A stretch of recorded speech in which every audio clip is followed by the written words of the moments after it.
آج کی ویڈیو میں بات ہوگی ظہیر الدین بابر کے بارے میں۔ یہ وہ بہادر اور ہوشیار انسان تھا جس نے ہندوستان کی سب سے مضبوط اور سب سے لمبے وقت تک قائم رہنے والی سلطنت یعنی مغلیہ سلطنت کی بنیاد رکھی تھی۔ دوستو، یہ بات تو ہم میں سے کسی سے بھی چھپی ہوئی نہیں ہے کہ ہمارے دیش بھارت پر اگر سب سے زیادہ لمبے وقت تک کسی نے سلطنت کی ہے تو وہ ہے مغلیہ خاندان یعنی سلطنت مغل۔ مغلوں نے نہ صرف ہمارے دیش بھارت کو ایک جگہ پر اکٹھا کیا بلکہ ساتھ ساتھ اس دیش کو حد سے زیادہ مضبوط اور طاقتور بھی بنایا۔ لیکن نہ جانے ایسا کیا ہو گیا کہ آج مغل سلطنت کا جب بھی ذکر کیا جاتا ہے تو جہاں ایک طرف کچھ لوگ ان کا نام سن کر خوش ہوتے ہیں،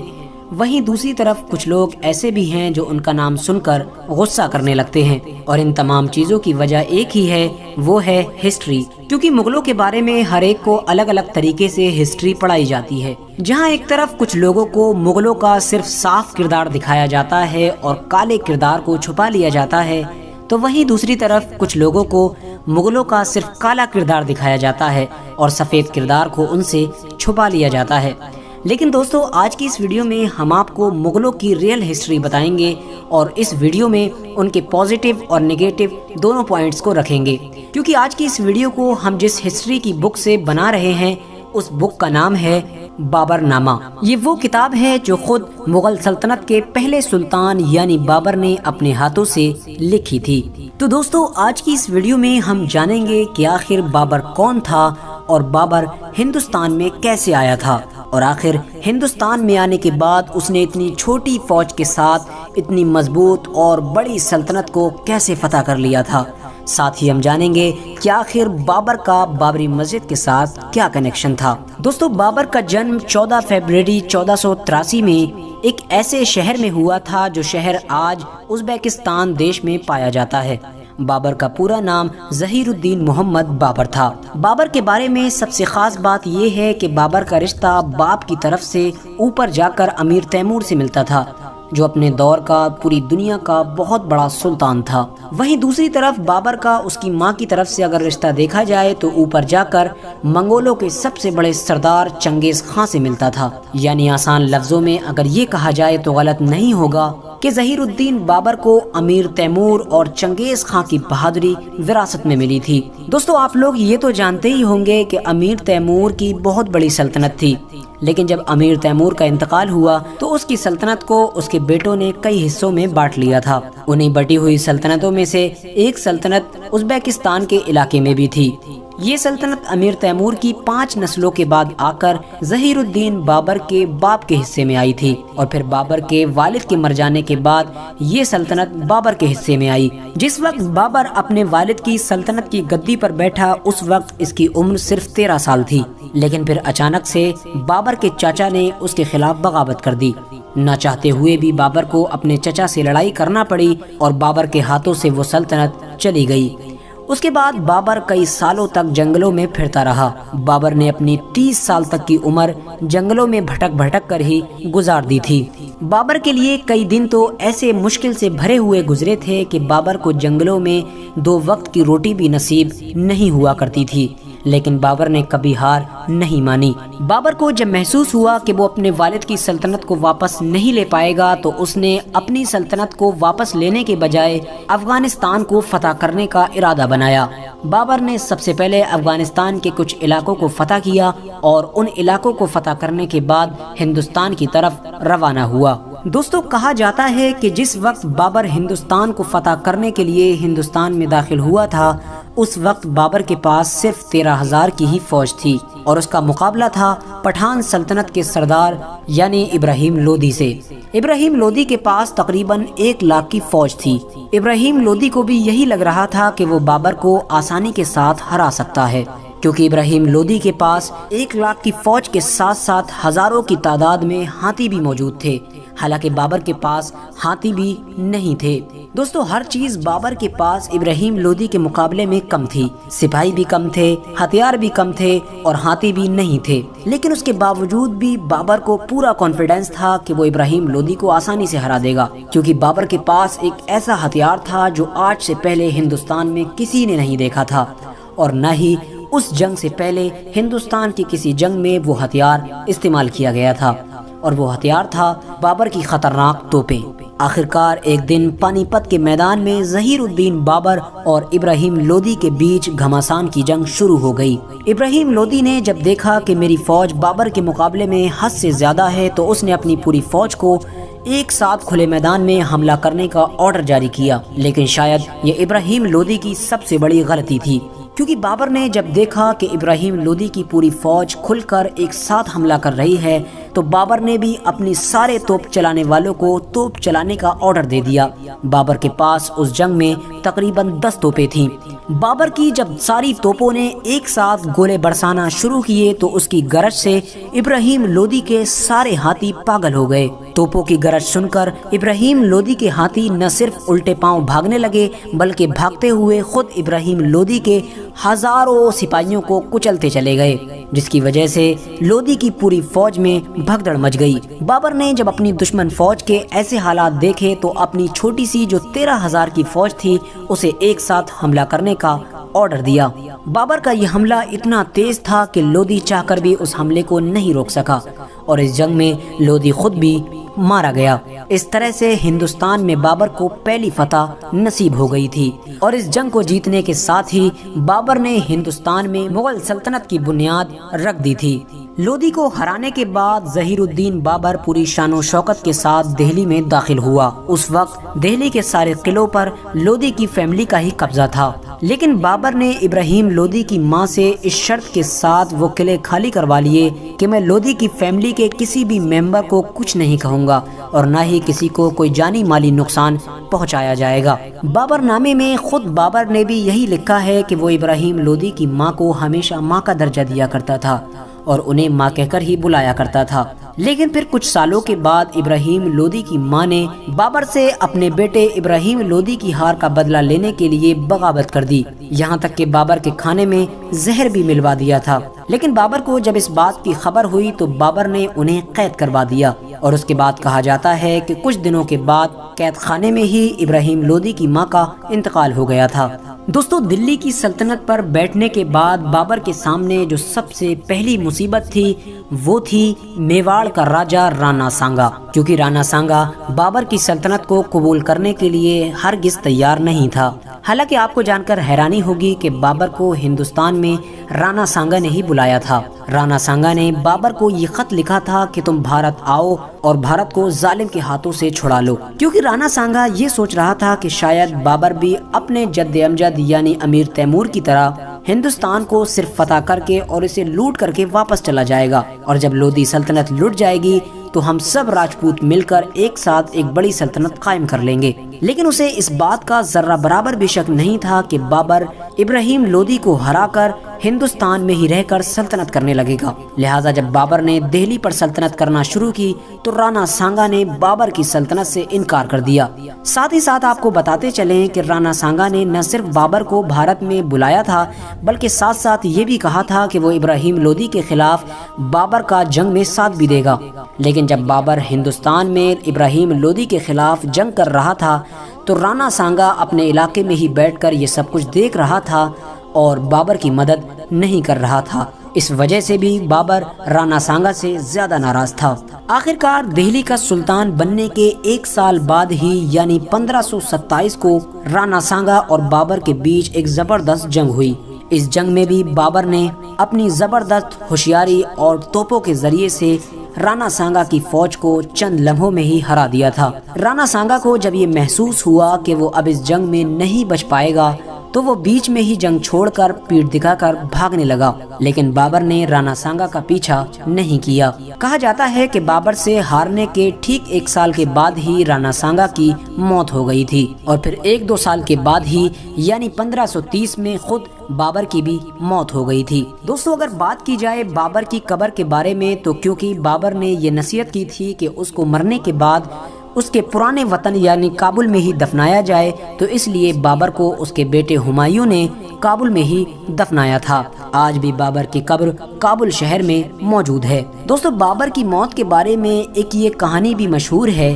کہ بابر کا بیٹا یعنی ہمایوں، جس سے بابر بہت پیار کرا کرتا تھا، ایک بار بیمار ہو گیا تھا۔